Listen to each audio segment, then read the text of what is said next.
How did Hollywood turn its brightest stars into forgotten people who could barely pay for food, rent, or even their own funerals? Some earned fortunes before losing every dollar. Others were abandoned when their looks faded, sound arrived, or the studios stopped calling. A few died literally penniless, while others depended on charity, pensions, or public hospitals. Subscribe to the channel for more forgotten stories from Hollywood's darkest years. Number 40. Mila Nurmi. For late-night television viewers, Mila Nurmi was unforgettable. With a tight black dress, extremely pale makeup, long fingernails, and a dramatic scream, she created Vampira, one of the earliest television horror hosts. The Vampira show became a Los Angeles sensation during the 1950s.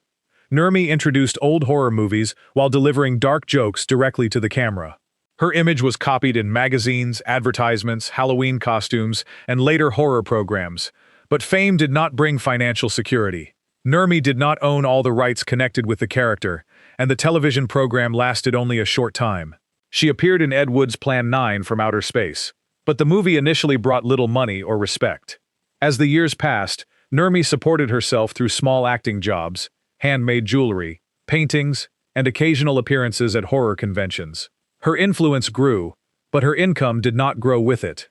Nurmi died in 2008 at the age of 85. By then, Vampira was a cultural icon, but its creator had spent many years in financial hardship. Number 39. George Raft. George Raft played gangsters so convincingly that audiences sometimes believed he had walked directly from the criminal underworld onto a movie set. His sharp suits, hard expression, and real connections to New York street figures made him one of the most believable tough guys of the 1930s. Raft appeared in Scarface, Each Dawn I Die, and They Drive by Night. He earned large salaries and lived like someone who expected the money never to stop. He gambled heavily, spent freely, and reportedly helped friends whenever they were in trouble. He also rejected roles that became classics for other actors. Most famously, he turned down several parts later played by Humphrey Bogart, including opportunities connected with High Sierra and the Maltese Falcon. As his career declined, gambling and poor financial decisions damaged his fortune. Government tax problems and unreliable business ventures made the situation worse. The actor, who had once dressed in expensive suits, eventually depended on smaller roles, personal appearances, and assistance from friends. During his final years, Raft lived at a retirement facility and reportedly survived on a modest monthly allowance. At his death in 1980, accounts described an estate consisting largely of personal furniture and a small insurance policy, rather than the millions people expected. Number 38. Nita Naldi. With dark eyes, dramatic clothing, and a dangerous screen presence, Nita Naldi became one of silent Hollywood's most famous vamp actresses. The term described women who tempted respectable men and usually brought trouble into their lives. Naldi appeared opposite Rudolph Valentino in Blood and Sand and Cobra. Her exotic public image made her seem wealthy, mysterious, and completely in control. She traveled internationally and appeared in productions that were promoted as major events, but the arrival of sound created serious difficulties. Naldi's strong New York accent did not match the image studios had built around her. Her film career faded, and attempts to rebuild her success on stage brought inconsistent results. Financial trouble followed. Naldi filed for bankruptcy and became involved in a long legal fight over property and family money. Even when she won part of the dispute, legal costs and years without dependable film work left her in difficult circumstances. She occasionally appeared on television and accepted stage engagements, but the old salaries were gone. Friends and industry organizations reportedly helped her during periods when she could not support herself comfortably. Naldi died in 1961 in a modest New York hotel room. She had no husband, no children, and none of the wealth audiences associated with the heavily jeweled women she once played. Number 37. Mary Nolan. Mary Nolan experienced nearly every promise and danger of early Hollywood fame. Born Mariam Imogene Robertson, she first became known as stage performer Imogene Wilson before scandals pushed her to leave America and rebuild her career in Europe. When she returned under the name Mary Nolan, Hollywood gave her another opportunity. She appeared with Lon Chaney in West of Zanzibar and with John Gilbert in Desert Nights. Her beauty and emotional acting suggested that she might finally achieve lasting success. Behind the scenes, however, Nolan suffered through destructive relationships, physical injuries, substance dependence, and studio pressure. Her health became unreliable, and producers stopped trusting her to complete major pictures. By the middle of the 1930s, her leading roles had disappeared.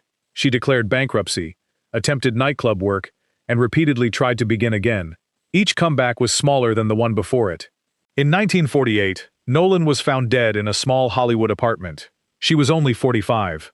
Reports described very few valuable possessions, and the glamorous wardrobe associated with her screen image was long gone. Her funeral was arranged with help from people who remembered her earlier career. The woman who had appeared beside two of silent cinema's greatest male stars left behind almost none of the wealth that audiences assumed came with fame. Number 36. Audrey Munson. Before movie stars dominated popular culture, Audrey Munson was called the most perfectly formed woman in America. Sculptors used her body as the model for statues placed throughout New York and other major cities. Munson also became one of the first women to appear without clothing in a widely distributed non-adult motion picture. Films such as Inspiration turned her into a national symbol of art, beauty, and controversy. Yet Munson owned almost none of the statues created from her image. The artists received commissions, cities displayed their work, and newspapers used her face to sell stories. Munson received temporary wages rather than lasting financial rights. Her career collapsed after her name became connected to a highly publicized criminal case involving a doctor who had become obsessed with her. Munson was not responsible for the crime, but the scandal damaged her reputation and made employment difficult. She returned to live with her mother in a small town in New York. The woman whose image decorated public monuments reportedly sold kitchen items door to door and performed other basic work to survive. After suffering serious mental health difficulties, Munson was placed in a state hospital in 1931. She remained institutionalized for more than 60 years and died in 1996 at the age of 104. Number 35. Kala Pasha. Audiences may not immediately recognize the name Kala Pasha, but during the silent era, his large body, heavy mustache, and angry expression made him a familiar comic figure. Born Joseph Rickard, he worked with producer Max Sennett and appeared beside performers such as Ben Turpin, Mabel Normand, and Harry Langdon. He often played policemen, soldiers, strongmen, or foolish authority figures. At his peak, Pasha earned enough money to live extravagantly. One frequently repeated story claimed that he once carried an enormous amount of cash on his body because he did not trust banks. Whether every detail was accurate or not, he was clearly known for careless spending. When silent comedy declined, Pasha's career collapsed with it. His physical style did not translate into steady sound film employment, and the generous salaries stopped arriving.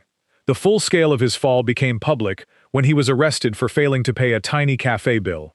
Newspapers were shocked that a man who had supposedly handled thousands of dollars could be in trouble over only a few cents. Pasha later depended on support from the Motion Picture Relief Fund. He died in 1933 at only 54, no longer the highly paid studio comedian audiences had known. Number 34. Lloyd Hamilton. Other comedians admired Lloyd Hamilton even when the public began forgetting him. Charlie Chaplin reportedly considered Hamilton one of the few screen comics capable of making him jealous, while Buster Keaton praised his unusual talent. Hamilton first became famous as part of the comedy team Ham and Bud. Later, he developed a solo character who looked like an oversized, badly behaved child. His checkered cap, wounded expression, and slow reactions made ordinary situations seem ridiculous. For a time, Hamilton was one of the most respected short film comedians in Hollywood. But his attempt to move into feature-length movies failed, and personal problems damaged his reliability. A scandal involving a violent incident at a speakeasy hurt him even though he was not accused of causing it. Film authorities temporarily prevented him from working. During that period, his drinking increased and his finances collapsed. Accounts of his decline describe Hamilton becoming homeless. At one point, he was reportedly discovered unconscious and carried into a health club, where people tried to help him recover. He returned to the screen and made several sound comedies, but his face and health had changed. Producers who once valued his talent now considered him too risky. Hal Roach reportedly refused to hire him because of concerns about his condition. Hamilton died in 1935 during an operation for stomach problems. He was only 43. Number 33. Charles Ray. In the late 19-teens, Charles Ray was one of Hollywood's most popular male stars. He usually played shy young men from small towns who proved their courage when placed under pressure. Audiences trusted his innocent screen personality, and studios paid him accordingly. Ray eventually earned enough money to establish his own production company and take control of his career.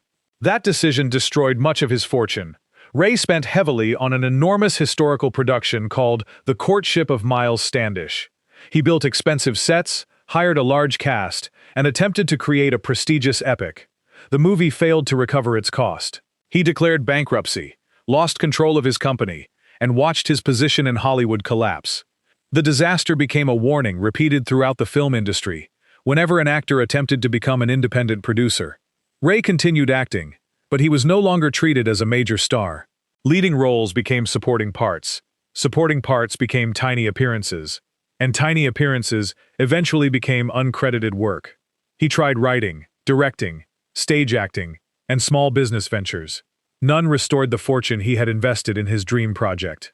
A second bankruptcy followed years later. When Ray died in 1943, he was only 52 and far removed from the salary and public attention he had enjoyed 25 years earlier. Number 32. Larry Semon. Before Laurel and Hardy became internationally famous, Larry Semon was one of the biggest comedy stars working for Vitagraph. His movies were filled with collapsing buildings, exploding machinery, wild chases, and expensive physical destruction. Semon did not believe in making small comedies. He wanted every picture to appear larger and more spectacular than the last. Studios initially accepted his spending because audiences loved the results. His most ambitious project was a large, silent version of The Wizard of Oz. Semon starred, directed, helped write the film, and used elaborate sets and effects. The production became expensive, troubled, and unsuccessful. His spending habits created conflict with studios, and his popularity began declining. As budgets increased and profits decreased, the man who had once generated reliable box office business became viewed as financially dangerous. Semon eventually declared bankruptcy. His possessions, contracts, and future earnings became part of a public legal process. He returned to vaudeville and accepted whatever work he could find. In 1928, while still attempting to rebuild his career, he became seriously ill. He died at only 39. Rumors appeared afterward suggesting that he had somehow faked his death to escape creditors, but there is no credible evidence that this happened. Number 31. Carl Dane. Carl Dane came to the United States from Denmark with almost nothing. He worked as a mechanic and laborer before his tall body and expressive face helped him enter motion pictures. His major opportunity came when he was cast in The Big Parade, one of the most successful films of the silent era. Dane played the humorous and loyal soldier Slim, winning attention beside stars John Gilbert and Renee Adore. MGM then paired Dane with comedian George K. Arthur. Their team became popular enough to receive its own series. For several years, Dane earned a strong salary and appeared to have escaped poverty permanently. Sound ended that security. Dane's Danish accent was considered difficult for American audiences, and MGM eventually released him. Film roles became rare, and business investments failed. He attempted mining and other work before returning to Los Angeles. Former fans sometimes recognized him while he worked as a waiter or sold food outside a studio gate. The humiliation was severe. Only a few years earlier, Dane had walked through that studio as a valued MGM performer. Now he stood outside trying to earn small amounts from the people still employed within it. In 1934, after losing money during a robbery and receiving another rejection from the industry, Dane took his own life. He had very little money left. His friend and former comedy partner helped arrange the funeral. MGM representatives attended, but the studio that had once built a profitable series around him had provided no lasting protection. Number 30. Art Accord. Before becoming a cowboy star, Art Accord had actually worked around cattle and performed in rodeos. That real experience made him more believable than many Hollywood Western actors who had never lived outside a city. Accord appeared in numerous silent westerns and adventure serials. Audiences admired his writing ability, physical confidence, and rough appearance. During his strongest years, he was recognized as one of the screen's genuine Western heroes. But Accord's personal life was unstable. Military service, injuries, troubled marriages, heavy drinking, and changing studio conditions interrupted his career. As sound films became dominant, the demand for his style of low-budget silent Western declined. Roles became smaller and less frequent. Eventually, the man who had played fearless cowboys had to look outside the movie industry for income. Accord moved to Mexico and reportedly found work connected with mining. It was a dramatic fall for someone whose face had once appeared on theater posters across America. He died in 1931 at only 40 years old. Early reports created confusion about the exact circumstances, but authorities determined that poisoning was involved. There were also questions about whether his death had been accidental or intentional. What was not in doubt was his financial condition. Accord no longer possessed the money or status connected with his days as a Western headliner. Number 29. Tom Tyler. To children watching Saturday matinees, Tom Tyler appeared almost indestructible.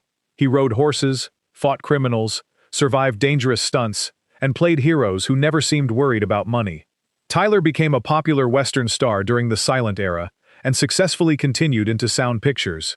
He also gained a different kind of fame by playing the title hero in the adventure serial The Adventures of Captain Marvel. His strong body was central to his career.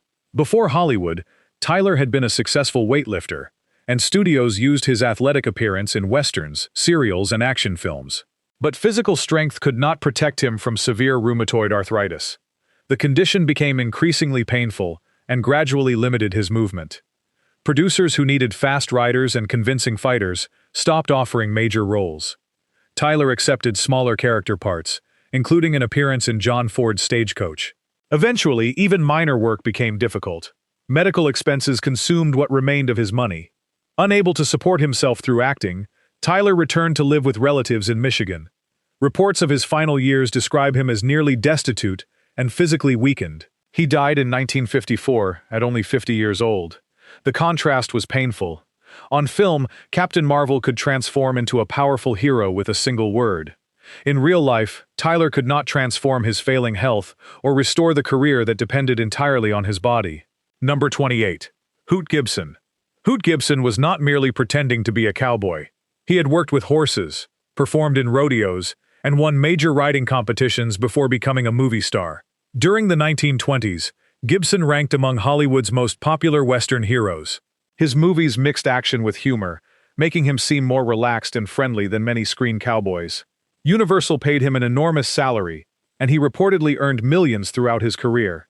Gibson lived as though the income would continue forever. He owned aircraft, invested in business projects, married several times, and spent freely.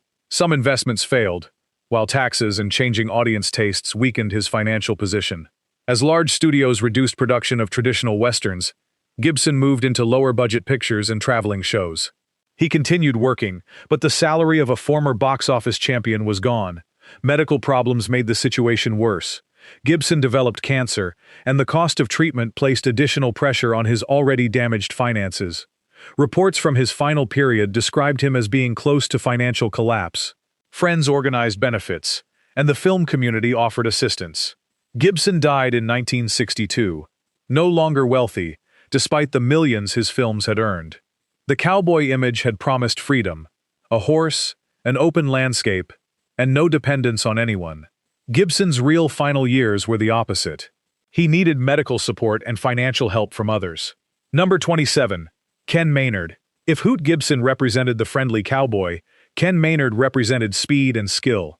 He was considered one of the best horsemen ever photographed by Hollywood cameras. Maynard's horse, Tarzan, became almost as famous as the actor. Together, they appeared in numerous westerns featuring difficult riding tricks, rescues, chases, and musical performances. Maynard also helped popularize the singing cowboy image before Gene Autry became a superstar. During his peak, Maynard earned large salaries and controlled many details of his productions. But he developed a reputation for being difficult, and personal problems made studio relationships unstable. He spent heavily, made poor financial choices, and struggled with alcohol. As his popularity declined, better organized Western stars replaced him. Attempts at comebacks brought only temporary relief. Maynard eventually performed with traveling circuses and accepted personal appearances.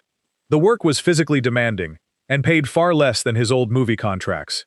By the end of his life, reports described him as virtually penniless. He lived in a mobile home and depended partly on financial assistance from an old friend, Gene Autry, one of the men whose career had benefited from the type of Western entertainment Maynard helped establish. Maynard died in 1973 at the age of 77. His old films preserved a man who could control a charging horse with effortless confidence. His real life ended without control over his finances, career, or public reputation. Number 26. Oscar Micheaux. Oscar Micheaux did something almost impossible in early American cinema. As a black filmmaker working during segregation, he wrote, produced, directed, and distributed motion pictures largely outside the Hollywood studio system. Michaud created films for black audiences who rarely saw themselves represented as professionals, business owners, romantic leads, or complicated human beings. His work included Within Our Gates, Body and Soul, and The Exile. Unlike major studio producers, Michaud could not rely on national theater chains or wealthy investors. He often raised money personally, traveled from city to city, and convinced theater owners to book films that white-controlled companies ignored. That independence gave him creative freedom, but it never gave him stable financial security. Every production involved enormous risk. When a movie failed, Michaud personally carried the loss. The arrival of sound increased costs, and changing theater systems made independent distribution even harder. Michaud continued writing books and attempting new projects, but his health and finances weakened. He died in 1951 while traveling, reportedly leaving very little money. Some biographical accounts describe him as penniless, despite a career that included more than 40 films. For decades, many of those films were neglected, lost, or poorly preserved. Only later did historians recognize Michaud as one of America's most important independent filmmakers. Number 25. Canada Lee. Canada Lee lived several different lives before becoming an actor. He had worked as a musician, jockey, and professional boxer, but an eye injury ended his fighting career. Acting gave him a new direction. Lee became one of the most respected black stage performers of the 1940s, earning acclaim in productions such as Native Son. He later appeared in films including Lifeboat, directed by Alfred Hitchcock, and Cry, The Beloved Country. Lee refused to remain silent about racism and discrimination. He supported civil rights causes, spoke publicly about injustice, and challenged the limited roles available to black performers. During the anti-communist investigations of the late 1940s and early 1950s, those activities made him a target. Lee's name became connected with accusations that damaged his ability to work. Producers became afraid to hire him. Planned roles disappeared, income stopped, and legal and medical expenses increased. Reports from his final years described him as financially ruined or bankrupt. The pressure also damaged his health. Lee died in 1952 at only 45. Shortly before Cry, The Beloved Country opened widely in the United States. He had achieved international respect, but could no longer reliably earn a living in the country where he had built his career. Number 24. Ed Wood. Today, Ed Wood is remembered as a cult filmmaker whose strange movies inspired books, documentaries, festivals, and a major Hollywood biography starring Johnny Depp. During his lifetime, that respect did not exist. Wood wrote and directed extremely low-budget films such as Glenn or Glenda, Bride of the Monster, and Plan 9 from Outer Space.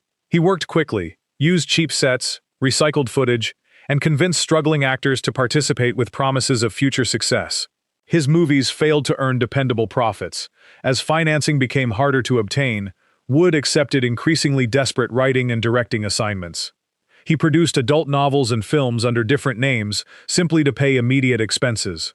Wood's drinking increased, while his living conditions worsened. He and his wife moved between inexpensive apartments and depended on friends for assistance. In December of 1978, they were evicted because they could not pay their rent. A friend allowed them to stay in his small apartment. Wood died there only days later at the age of 54. He had virtually no money and no industry position. The filmmaker whose work would later become commercially valuable did not live long enough to benefit from its revival. After his death, Plan 9 from Outer Space gained fame as one of the worst movies ever made. That description attracted new audiences, merchandise sales, screenings, and serious reassessment. Wood spent his final years in complete financial desperation. Hollywood later transformed the story of that desperation into successful entertainment, proving that even failure could become profitable once the person who experienced it was no longer alive to receive the money. Number 23. D.W. Griffith. Few directors had a greater influence on early Hollywood than D.W. Griffith. His use of editing, close-ups, large battle scenes, and parallel action helped develop the visual language of feature filmmaking. His legacy is also deeply controversial because The Birth of a Nation promoted racist ideas and presented the Ku Klux Klan as heroic. The movie was financially successful, but caused protests and lasting damage. Griffith followed it with Intolerance, an enormous production built partly as an answer to his critics. The film featured giant sets, thousands of performers, and several stories connected through complex editing. Its cost contributed to Griffith's financial problems. He continued directing important films, including Broken Blossoms, Way Down East, and Orphans of the Storm, but the industry he helped shape was changing. Large studios gained control, production became more organized, and executives considered Griffith old-fashioned and difficult. By the sound era, major directing opportunities had almost disappeared. Griffith spent his final period living quietly in a Los Angeles hotel. He visited studios and social spaces where younger people often failed to recognize him. Accounts of his later life describe loneliness, declining finances, and very little meaningful work. He died in 1948 after suffering a cerebral hemorrhage. Although famous filmmakers attended his funeral, he had spent years outside the industry's active center. Number 22. Bud Abbott. For decades, Bud Abbott appeared to be the calm, intelligent half of Abbott and Costello. While Lou Costello became confused or frightened, Abbott controlled the conversation and delivered perfectly timed verbal traps. Their routine, "Who's on first?" became one of the most famous comedy performances in American history. The pair starred on stage, radio, film, and television, earning enormous sums for Universal. But their financial system was complicated. Managers, agents, family expenses, and a large professional organization consumed much of their income. Both men also enjoyed gambling. The greatest problem came from federal taxes. The government ruled that Abbott and Costello owed large amounts of back taxes. Property was sold, possessions were auctioned, and years of earnings disappeared. After Costello died in 1959, Abbott attempted to continue performing. His health was poor, and audiences had difficulty accepting him with another partner. Abbott suffered several strokes and eventually retired. Reports said he lived on a relatively modest allowance and considered himself virtually broke compared with the fortune his partnership had generated. He died in 1974. Abbott's situation was not identical to sleeping on the street, but it represented a dramatic financial collapse. A performer whose movies had earned millions lost his home and most of his assets to tax claims. The comedy routines continued making money through television broadcasts and later home video releases. Abbott himself had little control over that continuing value. Number 21. Chico Marx. On stage and in movies, Chico Marx played a charming trickster who spoke with a comic Italian accent and always searched for an easy way to make money. Away from the cameras, Chico had a real weakness for gambling. The Marx Brothers became enormous stars through movies such as The Cocoanuts, Animal Crackers, Duck Soup, and A Night at the Opera. Chico earned more money than most Americans could imagine during the Great Depression, but card games, horse racing, and other bets consumed his income. Chico was not simply gambling for entertainment. Friends and family described behavior that repeatedly placed his finances in danger. At one stage, his brothers continued performing, partly because Chico needed money. Groucho Marx later joked that Chico's gambling losses were large enough to keep the entire family working. Chico filed for bankruptcy and depended on an allowance controlled by relatives. Even when he earned money from personal appearances, there was always a risk that it would disappear immediately. He continued entertaining audiences in clubs and on television, but his financial freedom was gone. Chico died in 1961 at the age of 74. Unlike several people in this countdown, he was not completely abandoned. His successful family could provide assistance.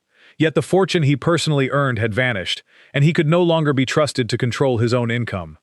Number 20. John Barrymore. John Barrymore came from America's most respected acting family.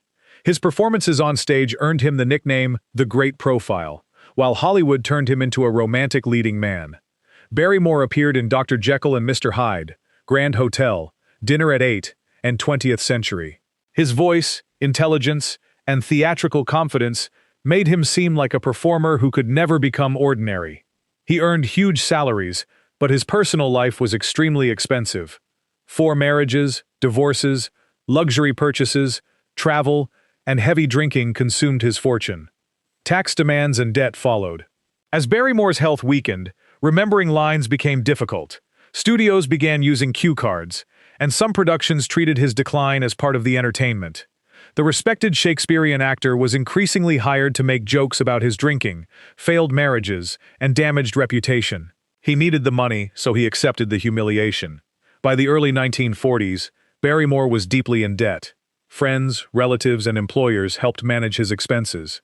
His final radio and film appearances were motivated partly by urgent financial need. He died in 1942, at 60 years old. Barrymore did not leave the secure estate expected from decades of major theatrical and film success. Much of the money had been spent, claimed, or promised before he died. Hollywood loved the image of a brilliant actor destroying himself because it created entertaining headlines. The industry repeatedly filmed the collapse and sold tickets to see it. Number 19. Tom Conway. With his smooth voice and sophisticated manner, Tom Conway usually played educated, confident men. He replaced his brother George Sanders as the star of the Falcon detective series and appeared in several respected horror productions. Conway worked with producer Val Lewton in films such as Cat People, I Walked with a Zombie, and The Seventh Victim. His calm performances helped make those low-budget movies feel intelligent and disturbing. For years, Conway maintained the appearance of a successful British gentleman. But his career weakened as he grew older, and heavy drinking damaged his health and reliability. His marriage failed, acting offers became rare, and the money disappeared. By the 1960s, newspapers reported that Conway had been found living in extremely poor conditions. At one point, he reportedly survived in a cheap lodging house costing only a few dollars per day. He was hospitalized and received assistance from industry organizations and his brother. George Sanders attempted to help, but the relationship between them was complicated, and Conway continued struggling with illness and alcohol. Conway died in 1967 at the age of 62. He had little property and almost none of the elegant comfort suggested by his screen characters.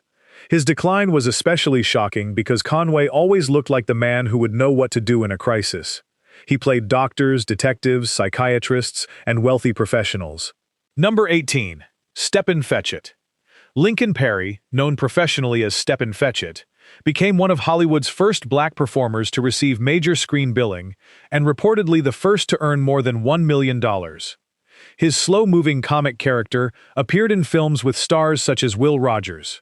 White audiences made the character famous, but many black critics condemned it for strengthening insulting stereotypes. Perry argued that his character was more intelligent than people understood, and that he had quietly opened doors in an industry offering black actors almost no opportunities. The debate surrounding his legacy continues.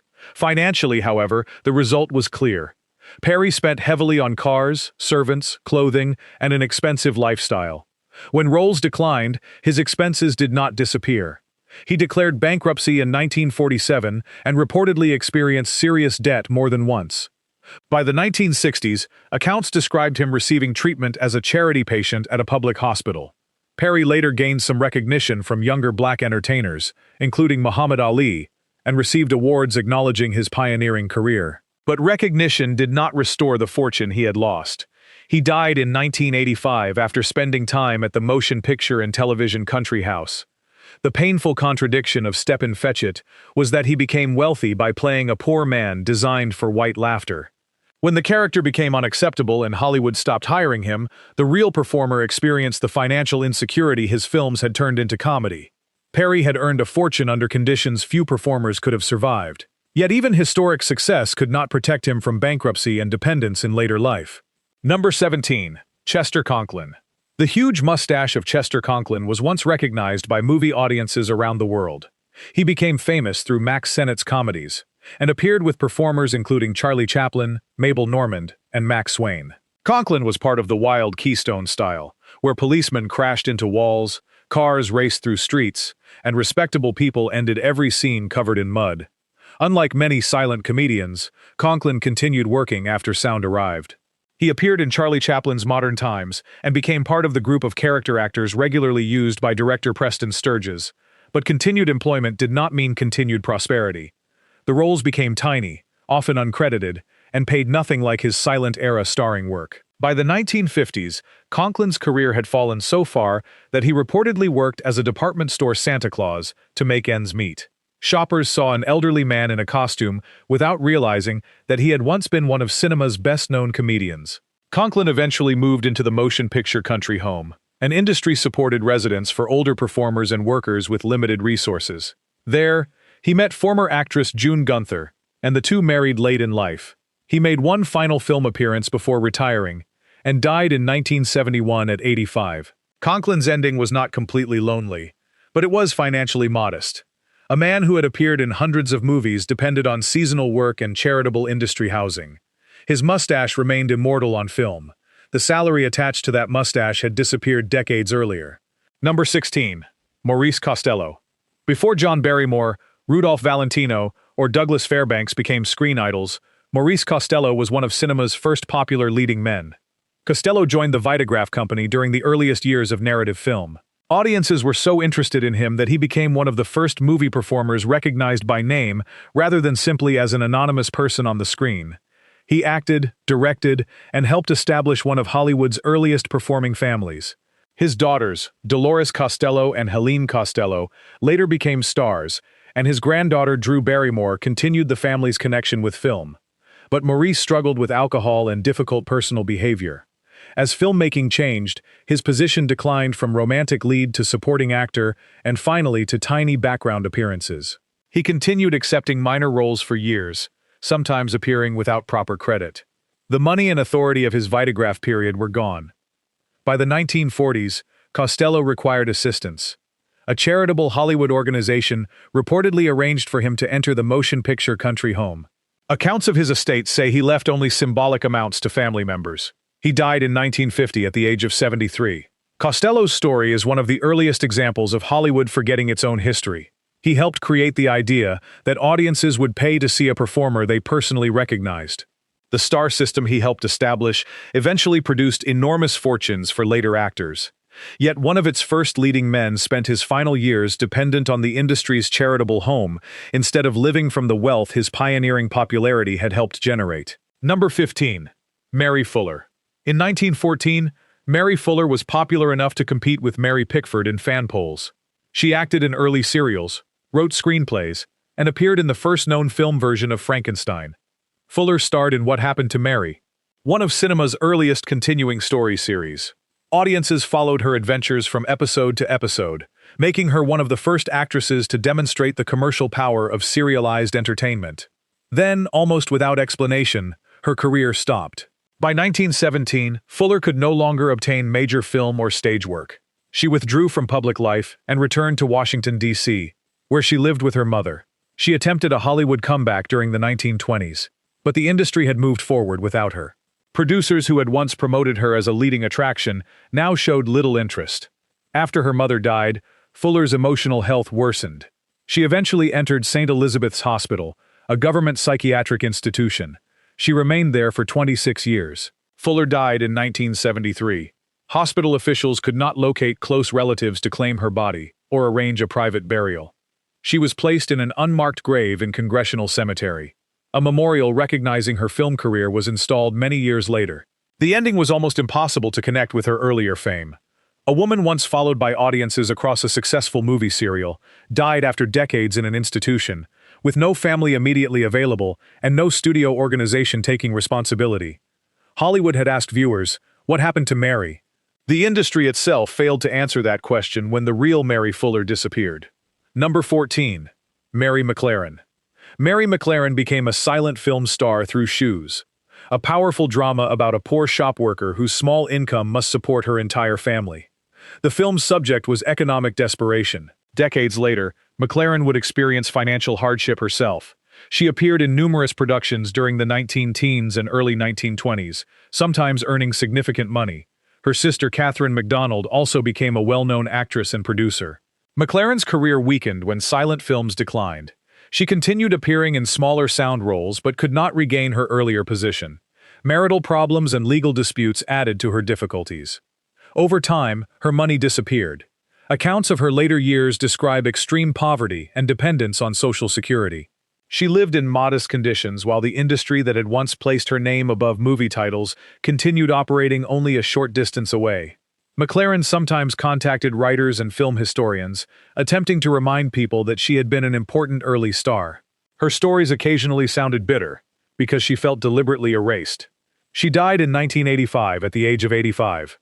By then, most of her films were difficult to find, and younger audiences had no idea how famous she had once been. There was a cruel connection between McLaren and Shoes.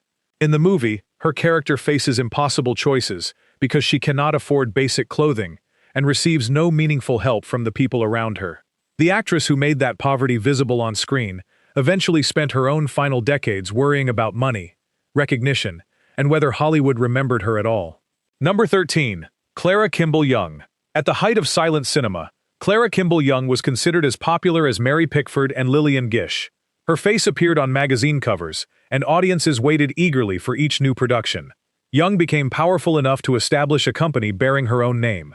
For a woman in the 19-teens, that level of business control was extraordinary. But the company was damaged by personal relationships and alleged financial mismanagement. Young accused producer Louis J. Selznick of using complicated business structures to deny her profits and control her organization. She later worked with Harry Garson, whose limited production experience contributed to expensive and unsuccessful films. Young's diary revealed growing debt and fear that everything she had built was collapsing. Her popularity faded during the 1920s. She moved into vaudeville, radio, supporting parts, and uncredited screen appearances. A woman once promoted as one of cinema's greatest attractions could sometimes be seen briefly in films without her name appearing. Young retired in 1941. During her final period, she lived at the Motion Picture Country House, which provided housing and medical care for older industry workers who needed assistance. She died there in 1960. Young's final home offered dignity, but it also demonstrated how far her finances had fallen. The actress who formed her own production corporation no longer possessed an independent fortune capable of supporting her final years. Her story exposed a danger faced by early female stars. Hollywood allowed women to appear powerful in publicity photographs while male business partners often controlled the contracts, companies, and money behind those photographs. Number 12. Florence Turner. Before movie credits regularly identified actors, audiences called Florence Turner the Vitagraph Girl. They did not need to know her name. They recognized her face. Turner became one of the earliest true screen personalities and appeared in more than 160 films. She was also a skilled comedian and producer who attempted to control parts of her career. At one point, she was among the most popular performers in American cinema, but the film business changed rapidly, and new stars appeared almost every year. Turner moved to Britain and established her own company, but international production became difficult during the First World War. When she returned to the United States, she found that Hollywood had largely moved on. She continued working in character parts and minor appearances. Like many silent performers, she watched her billing become smaller until her name often disappeared completely. By her later years, Turner had no great fortune supporting her. She entered the Motion Picture Country House in Woodland Hills, the charitable residence established for people from the film industry. She died there in 1946 at 61. At her request, there was no large funeral service. The quiet ending stood in sharp contrast to her historic importance. Turner had become famous before Hollywood fully understood what a movie star was. Her popularity helped teach studios that familiar actors could attract audiences. Once the lesson had been learned, the industry no longer needed the woman who helped teach it. The Vitagraph Girl's face survived in film archives, but the real woman spent her last period dependent on an industry home rather than enjoying the rewards of being one of cinema's first recognizable stars. Number 11. Charles Gilpin. In 1920, Charles Gilpin achieved something no Black American actor had achieved before. His performance in Eugene O'Neill's The Emperor Jones made him one of the most respected stage performers in the country. Gilpin played Brutus Jones, a railway worker who escapes imprisonment, reaches a Caribbean island, and declares himself emperor. The role demanded enormous emotional force, and critics praised Gilpin's performance. The Drama League named him among the most important contributors to American theater. President Warren G. Harding invited him to the White House, an extraordinary moment during an era of open segregation. But Gilpin objected to racist language written into the play. He sometimes changed those words during performances, creating conflict with O'Neill. Eventually, he lost the role to Paul Robeson. After losing The Emperor Jones, Gilpin never returned to Broadway. Opportunities for serious Black actors were extremely limited, and the one role that had made him nationally famous became permanently connected with another performer. Gilpin's career and health collapsed. He returned to smaller work and struggled with heavy drinking. When he died in 1930 at 51, friends had to arrange his funeral. He was buried in an unmarked grave. Decades later, Gilpin entered the American Theater Hall of Fame. That honor recognized his importance but could not change the poverty and professional isolation surrounding his death. Gilpin had broken a major racial barrier, received praise from powerful white institutions, and demonstrated that a Black actor could carry an important American drama. Once he challenged the degrading language attached to that success, those institutions offered almost no protection. Number 10. Olive Borden. Hollywood called Olive Borden the Joy Girl. Her dark hair, expressive face, and modern screen image made her one of Fox's most promising actresses during the 1920s. Borden appeared in romantic dramas, comedies, and westerns. At the height of her career, she reportedly earned around $1,500 per week, enough to support an extremely comfortable lifestyle. Then Fox attempted to reduce her salary. Borden refused, believing her popularity gave her bargaining power. The studio responded by ending their relationship. She continued working elsewhere, but her career never fully recovered. Sound films created additional problems, and personal difficulties damaged her reliability. By the early 1930s, Borden had declared bankruptcy. She attempted stage work, nightclub performances, and a short-lived comeback, but the major offers were gone. During the Second World War, she joined a women's military organization and received an honorable discharge after an injury. After returning to civilian life, she struggled to find stability. Borden eventually lived at a charitable mission in Los Angeles. In exchange for a room and basic support, she helped with cleaning and other duties. When she died in 1947 at only 41, reports said her possessions were extremely limited. One of the few meaningful objects associated with her was a photograph of herself from her years as a star. The image showed the Joy Girl in perfect Hollywood lighting. The woman looking at that photograph was living through charity. Borden had refused a salary cut because she believed her work had value. Hollywood answered by proving how quickly it could make that value disappear. Number 9. Marie Prevost. In the 1920s, Marie Prevost was known for comedy, beauty, and a lively screen personality. She appeared in films directed by Ernst Lubitsch and worked with stars including Clara Bow. Prevost had begun in bathing beauty comedies before developing into a capable actress. Her performance in The Marriage Circle demonstrated that she could handle sophisticated material rather than simply pose for publicity photographs. But personal losses and career changes damaged her stability. Her mother died in an automobile accident, her marriage failed, and sound films reduced her opportunities. Prevost developed a serious drinking problem and experienced major changes in her appearance. Hollywood, which had promoted her body as part of her value, treated those changes as professional failure. She attempted strict dieting, accepted smaller parts, and continued searching for work. By the middle of the 1930s, leading roles had become uncredited appearances. Prevost died alone in her apartment in 1937, at 38. Her pet dog's barking eventually drew attention to the room. Sensational stories later exaggerated parts of the discovery, but the financial facts were already sad enough. Her estate was valued at only a few $100s. Actress Joan Crawford reportedly paid for her funeral when no adequate funds were available. Prevost's death became one of old Hollywood's most repeated warnings. She had been famous, attractive, and regularly employed. None of those things created permanent security. The industry used her decline as gossip, just as it had used her beauty as publicity. In both cases, Marie Prevost's real needs mattered less than the story Hollywood could sell. Number 8. Mae Murray. At her peak, Mae Murray lived like Hollywood royalty. Known as the girl with the bee-stung lips, she starred in glamorous silent films and became famous for The Merry Widow.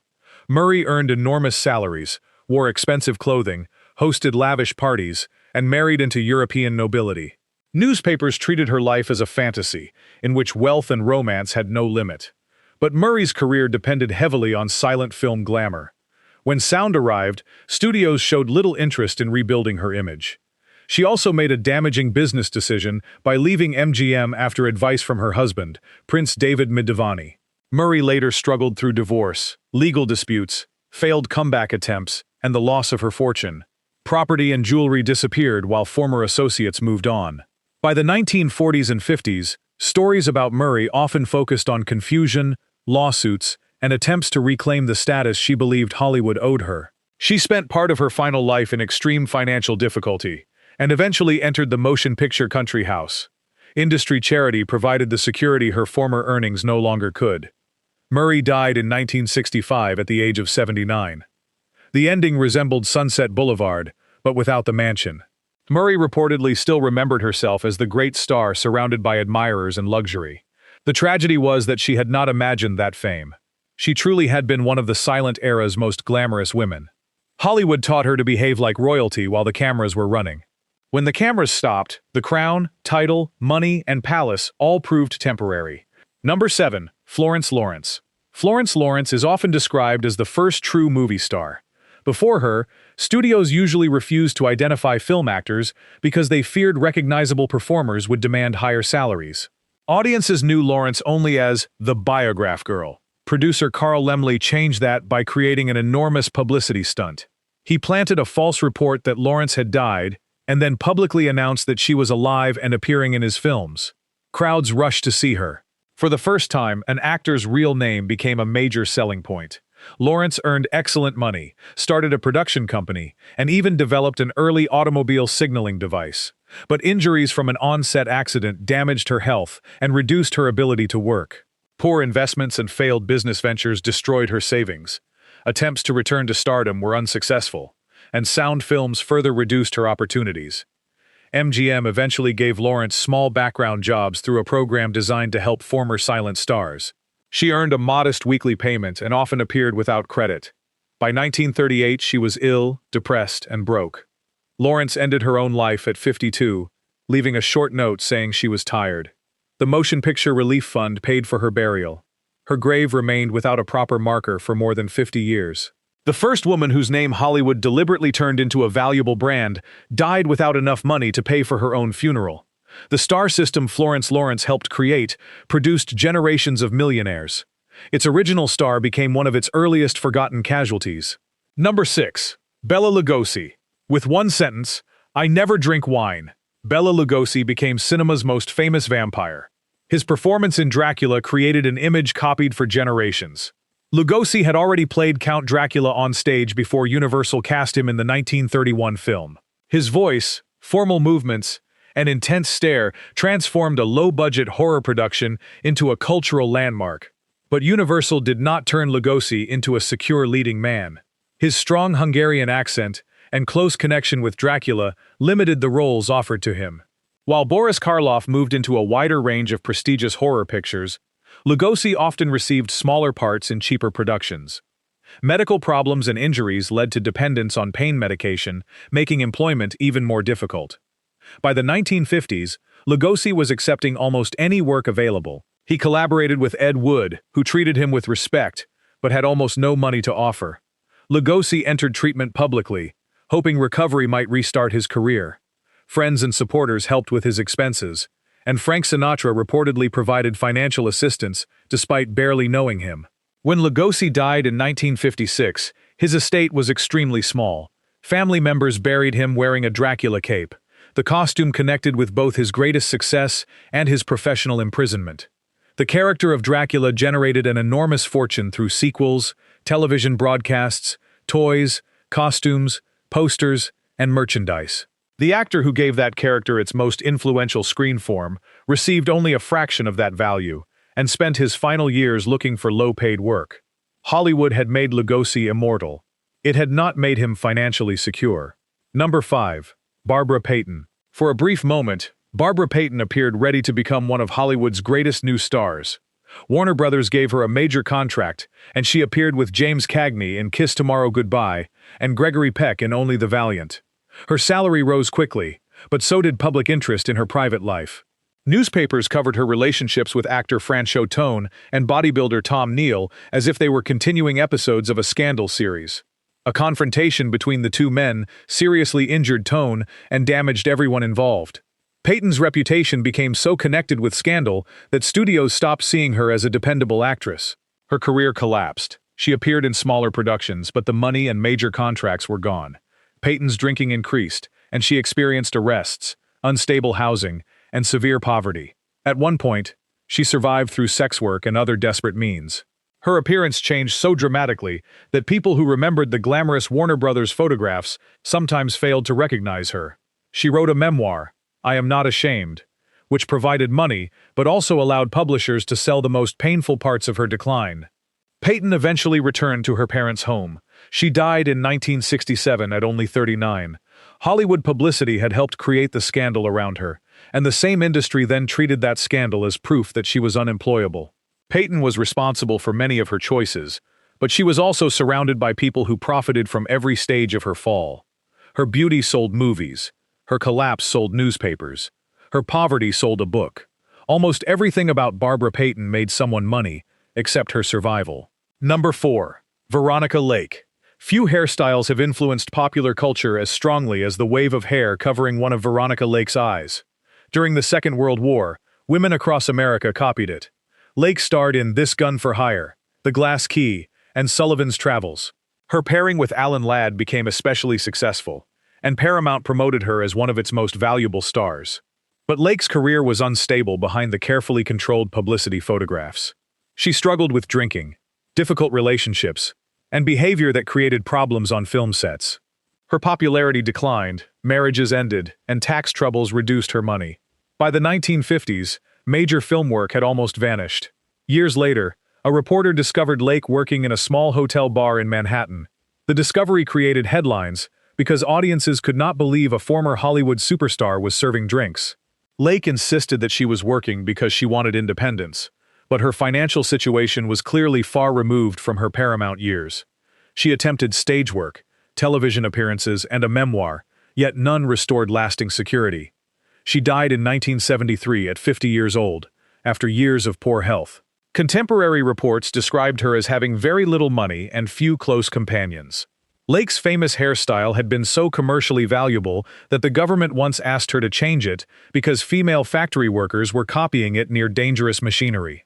America had cared where Veronica Lake placed every strand of hair. When the star herself needed dependable employment, medical care, and financial stability, that national concern had disappeared. Her image remained glamorous. Her final reality was lonely and nearly penniless. Number 3. Bill Robinson. Bill Bojangles Robinson was one of the most celebrated dancers in American history. His light, precise footwork made difficult routines appear effortless. Robinson became a major vaudeville star and later appeared in films with Shirley Temple, including The Little Colonel. Their staircase dance became one of the most famous sequences of the 1930s. His success was historically important. Robinson became one of the first black performers to appear in a friendly interracial dance scene with a white child star in a major Hollywood production. He earned enormous amounts of money over several decades. Estimates of his lifetime income reached into the millions, yet Robinson gave money freely, supported friends, paid other people's bills, gambled heavily, and maintained an expensive lifestyle. He was known for generosity, but he had little financial planning protecting his future. When his health failed, the fortune was gone. Robinson died in 1949 from heart problems, reportedly penniless despite decades as one of America's highest-paid black entertainers. Television personality Ed Sullivan, a longtime friend, paid for his funeral. Thousands of people lined the streets of Harlem, demonstrating that Robinson had never lost the public's affection. The size of the funeral made the financial truth even more shocking. One of the most beloved performers in the country could not personally cover the cost of his burial. Robinson had danced for presidents, royalty, theater crowds, and movie audiences. His feat produced millions of dollars in ticket sales, but segregation limited his film opportunities, generosity drained his savings, and there was no meaningful pension system waiting when he could no longer perform. America gave Bojangles one of Harlem's largest funerals. It did not give him financial security while he was alive. Number 2. Bobby Driscoll. At 9 years old, Bobby Driscoll received a Special Academy Award. Disney promoted him as one of the most talented child actors in Hollywood. Driscoll starred in Song of the South, So Dear to My Heart, and Treasure Island. He also provided the voice and physical model for the title character in Disney's animated Peter Pan. But when Driscoll became a teenager, severe acne changed his appearance. Disney ended his contract, and the studio world that had controlled his childhood suddenly had no place for him. Returning to ordinary school was difficult. Other students mocked his film background, and Driscoll struggled to adjust to life without studio tutors, sets, and constant adult supervision. Acting opportunities declined. He developed substance dependence, experienced arrests, and served time in a rehabilitation facility connected with the justice system.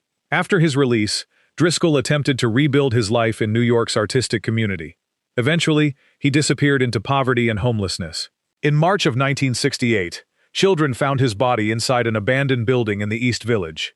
He carried no identification. Authorities could not determine who he was, so the former Academy Award winner was buried in an unmarked grave on Hart Island, as an unidentified person. His family did not learn what had happened until much later, after his mother began searching for him. The boy who had played Peter Pan, a character who never grows old, died at 31, unrecognized and without money. Disney continued presenting his films to new generations. The child whose face and voice helped create that valuable history had been discarded so completely that even his name was missing from his grave. Number 1. Dorothy Dandridge. Dorothy Dandridge appeared to break through a wall that Hollywood had spent decades building. Her performance in Carmen Jones made her the first black woman nominated for the Academy Award for Best Actress. Dandridge was beautiful, talented, and internationally famous. She appeared on magazine covers, performed in expensive nightclubs, and seemed ready to enter Hollywood's highest level. But the industry had very few leading roles prepared for a black woman. After Carmen Jones, Dandridge discovered that an Academy Award nomination did not guarantee steady work. She appeared in Island in the Sun and Porgy and Bess, but projects were often delayed, controversial, or limited by racial restrictions. Her relationships and marriages brought additional emotional and financial pressure. Dandridge's second husband managed some of her money, and a failed investment in an oil venture caused severe losses. She also discovered that people responsible for handling her finances had not properly paid taxes. Government claims consumed her remaining assets. She sold her home, placed her daughter in state care because she could no longer afford the required private support, and moved into a small apartment. When Dandridge died in September of 1965, she was only 42. Reports later stated that her bank account contained just over $2. Just over $2. After an Oscar nomination, international performances, major studio pictures, and years of being presented as one of the most glamorous women alive. Dorothy Dandridge did not die without talent or recognition. She died after Hollywood celebrated her as a historic exception while refusing to build a stable career around her success. That may be the cruelest form of Hollywood poverty, being famous enough for history, but not protected enough to survive. Which of these Hollywood endings shocked you the most? These stars filled theaters, sold newspapers, and helped build an industry worth billions. Yet many could not afford rent, medical treatment, or their own funerals. Their stories prove that fame was never the same as security. Tell us which forgotten star deserves a full video, and subscribe for more hidden history from classic Hollywood. Because behind every shining premiere was someone quietly learning how quickly the spotlight could disappear.